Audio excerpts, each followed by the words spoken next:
Okay, so I'm redoing this old buffet, which was basically a piece of garbage. My mom got it when the bed and breakfast went out, and it was the whole dining room set.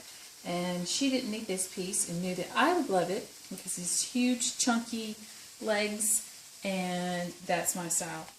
But it's in dire shape, and here is an example of the veneer on the front was just completely separated, very easy to peel off. But on the top, as I started removing the veneer, it was not so easy. And I was able to move a lot of the top layer, but underneath that, you see the second layer of veneer, and that is where the wood is attached to the underpart. So what you're going to have to do to take that off is get an iron that provides a lot of steam and that you have no desire to ever use again on clothes. And what you want to do is get a rag, an old rag, a bucket, and you really want to sop your towel down really well. It should be really, really wet. And so you're just going to allow your iron to steam over that glue, which is going to make the glue separate. And you can let it sit there about probably a minute and a half or two. This is a messy job, and it takes a while. You're going to have a lot of patience, so get someone to talk to, or a radio, or just think about the peace and quiet they're getting while your kids are asleep. And while that's steaming, you just want to hang out kind of close by because you are actually dealing with water and electricity at the same time. So you want to be really careful to stand close by. I recommend having a fire extinguisher close by as well.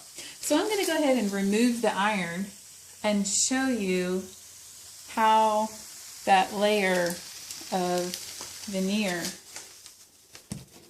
should separate. As you see, the iron is being destroyed, so I suggest getting an old iron or one from Goodwill. So you should be able to take just a flat, like joint knife or scraper, and start scraping it. Now normally when you work with wood, you go with the grain, but in this case, you just want to separate that glue and that layer of veneer. So I'm not necessarily going with the grain of the wood because that's not the way the glue is adhered to the top of this piece. So as you see, once you do that, it is actually coming up really, really well. And it might look like a nightmare, but if you've tried to do this without this method, you realize that this is like a heaven sent, and it's actually not that bad. So see, once you've let the iron sit on there, it's going to come off in large chunks like this. And so just be patient. You are probably going to have a lot of character marks if you're not extremely careful, which I'm not, because I like the banged up look. I actually kind of go out of my way to achieve that, and a lot of people use a hammer and chains and all that. But if you've got to go this route, you're pretty much good on the old distressing and character look.